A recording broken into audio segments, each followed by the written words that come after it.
Piste Solidaire est une association donc, à but non lucratif qui a été créée en 2002 et qui travaille principalement sur 3 grands secteurs: la mobilité éducative, la coopération européenne et le développement social et socioculturel. L'association Piste Solidaire est une association d'éducation populaire qui s'inscrit dans un processus qui favorise les savoirs, les compétences et les attitudes afin de pouvoir promouvoir la justice et l'égalité dans une société interculturelle et un monde interdépendant. Qu'est-ce que le SVE ? Le SVE permet donc aux jeunes qui ont entre 18 et 30 ans de pouvoir bénéficier donc d'une expérience dans un autre pays européen, dans un organisme généralement à but non lucratif. Il n'y a aucune condition de diplôme qui est exigée pour les personnes qui souhaitent partir.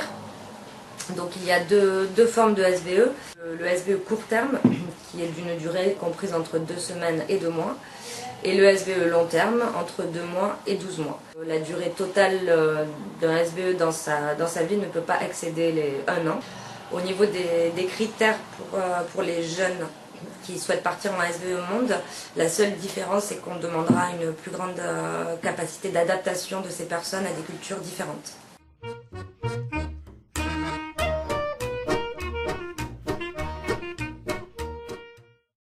Quel est ton parcours professionnel ? J'ai décidé d'orienter mon parcours dans le milieu des ONG et de la solidarité internationale. Donc j'ai fait 2 stages dans 2 ONG. J'ai fait du bénévolat sur plusieurs actions différentes liées à l'environnement. Et j'ai aussi fait du bénévolat sur un événement qui s'appelle les Rockers du Cœur, qui a pour vocation d'organiser des concerts pour récolter des jouets pour les enfants défavorisés au moment de Noël.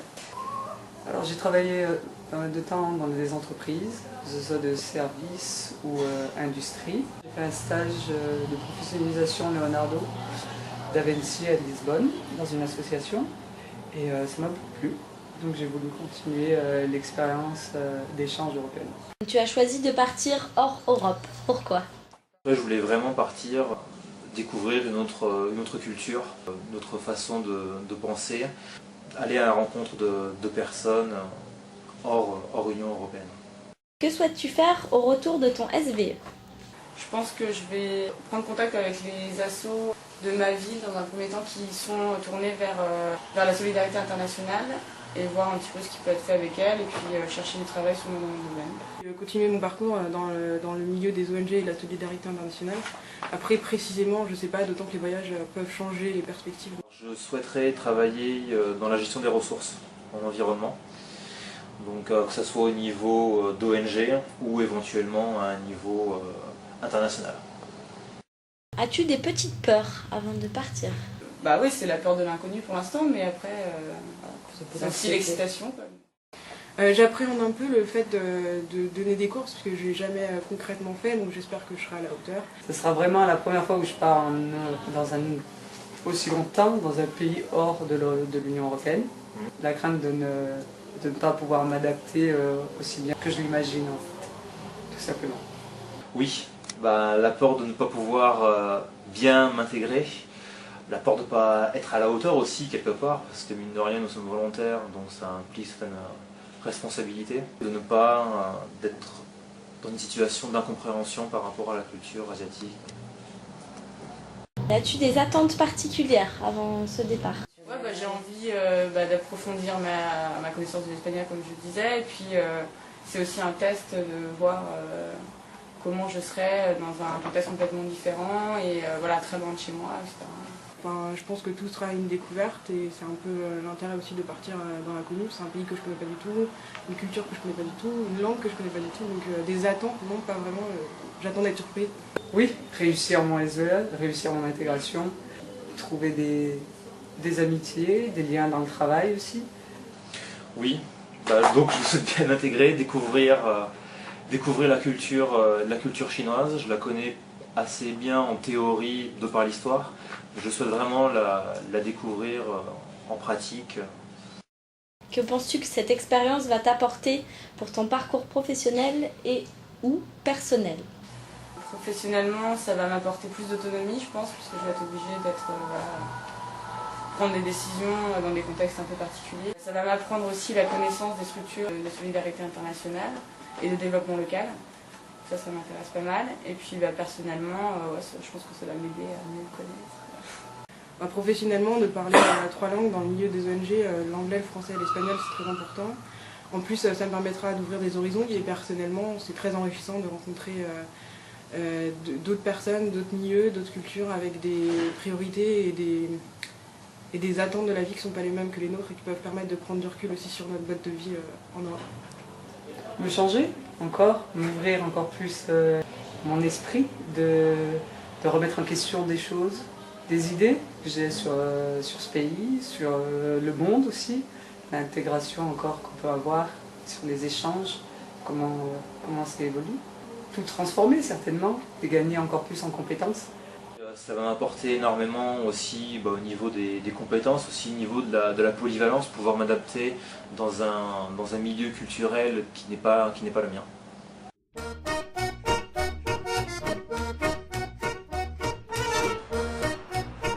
Bonjour, je suis Sabine et voici l'appartement où je vis à Belgrade.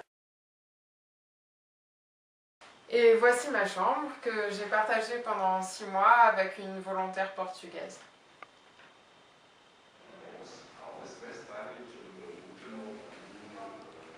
Quels sont les liens avec tes intérêts personnels et ou professionnels dans ton projet? Alors, quand on est arrivé à Kango, ils nous ont demandé en fait dans quel domaine on préfère travailler, puisqu'ici il y a plusieurs domaines. Donc j'ai dit que j'étais plutôt intéressée par le côté protection de l'environnement, donc du coup ils m'ont plutôt axée sur ce genre de projet. Et professionnellement, je voulais voir comment se passait le travail en ONG, la coordination de projet. Le but du jeu pour moi, c'est de finir par travailler au HCR, à l'ONU. Donc comme j'ai fait des études de relations internationales et que je voudrais plutôt travailler dans le domaine de l'aide et de l'humanitaire, il me faut un certain nombre d'années d'expérience dans tout ce qui est ONG. Du coup, ce SE était juste pile poil parfait pour moi, comme ça au moins ça me permet d'acquérir l'expérience que je n'ai pas eue en faisant toutes ces années d'études. Quelles sont les missions et les activités de votre structure d'accueil?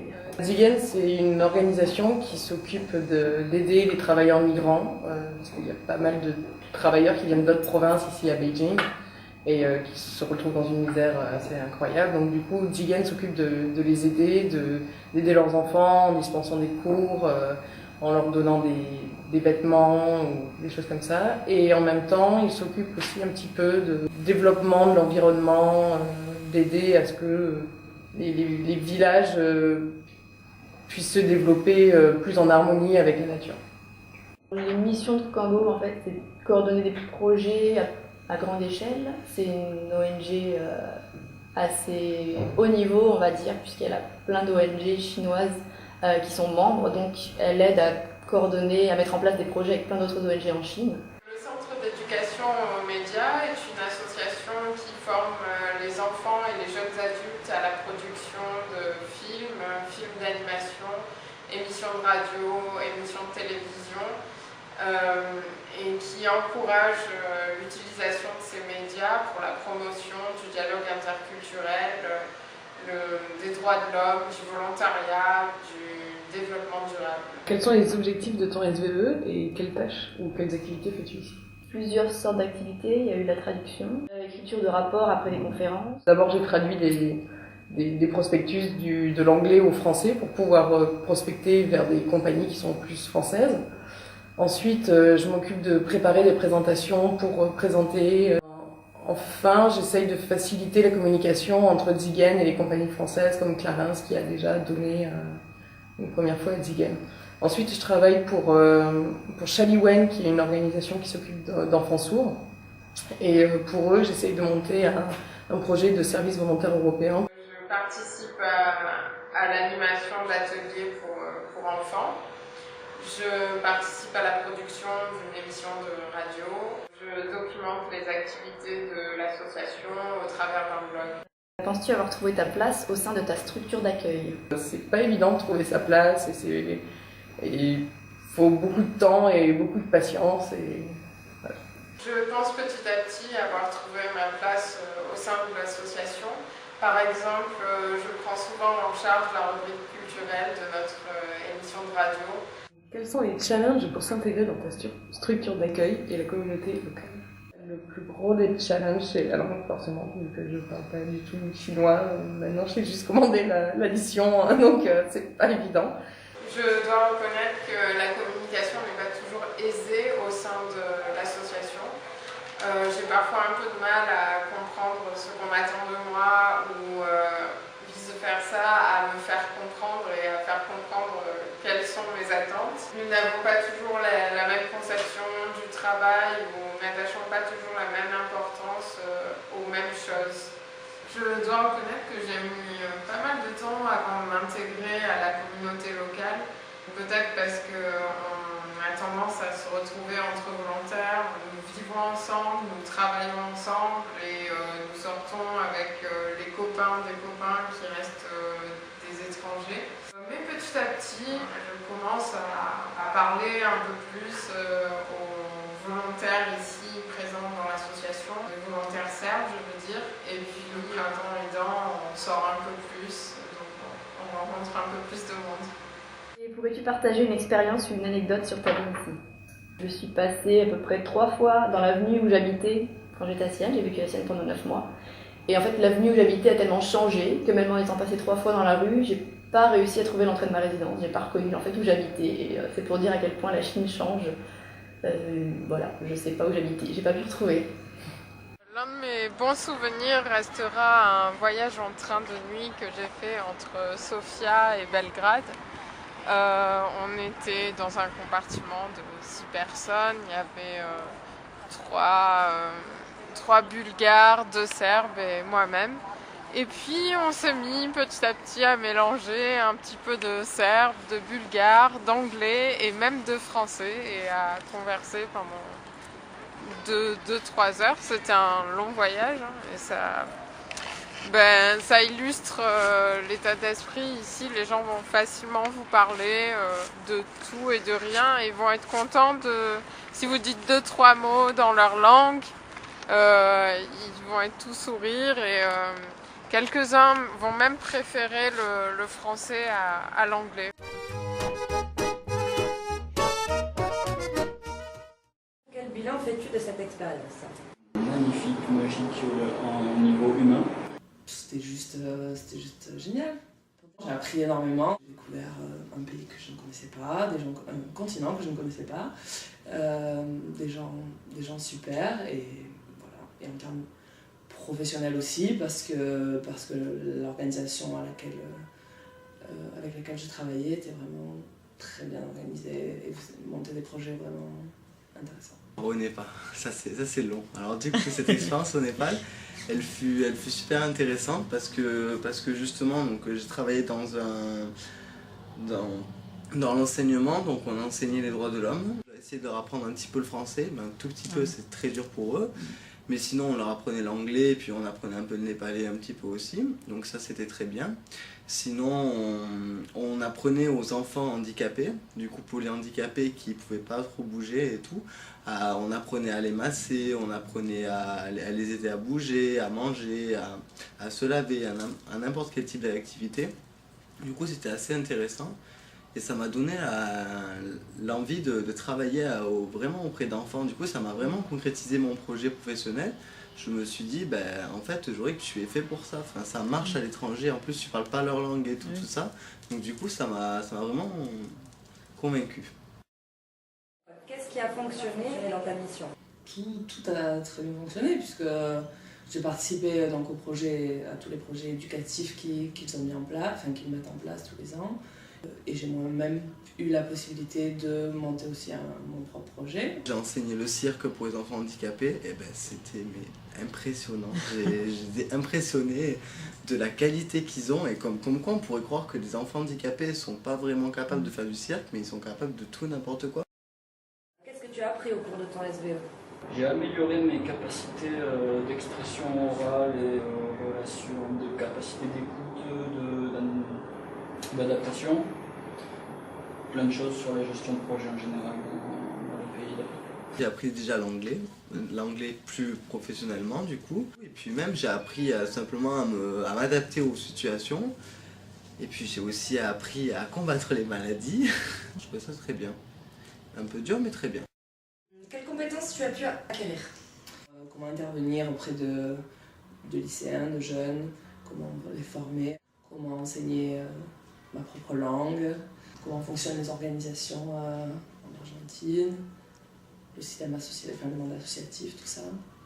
Des compétences linguistiques, et j'ai eu des compétences de s'adapter à tout et n'importe quoi. Quels sont tes projets maintenant? Sur l'associatif Solidarité Internationale. D'accord, donc ça t'a conforté dans ton choix. Absolument. Maintenant, par contre, j'ai dans le projet ou de devenir éducateur pour les jeunes enfants, ou de devenir infirmier, mais pour essayer de voir, de travailler plus avec des enfants, quoi.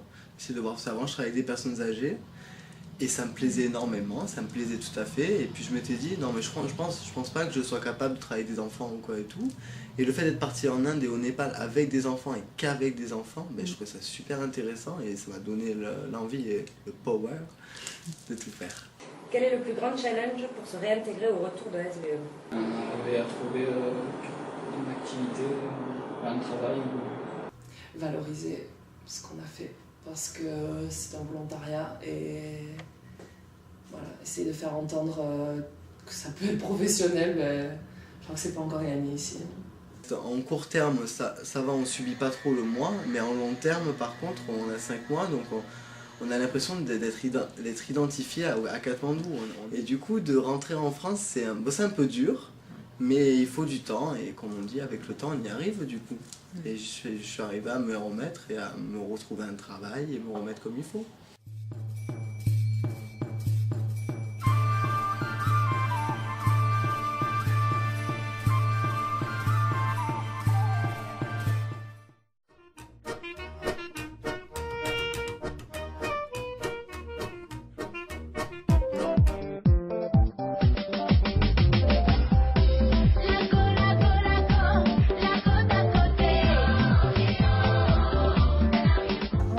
En une phrase, ce serait on est ensemble, puisque c'est la phrase du Sénégal. C'est voilà, la Teranga, après ils disent on est ensemble. Donc c'est le nom d'ailleurs de la nouvelle association avec qui vous envoyez les prochains. Et voilà, on est ensemble. Ça représente bien le Sénégal. C'est ce que j'ai vécu.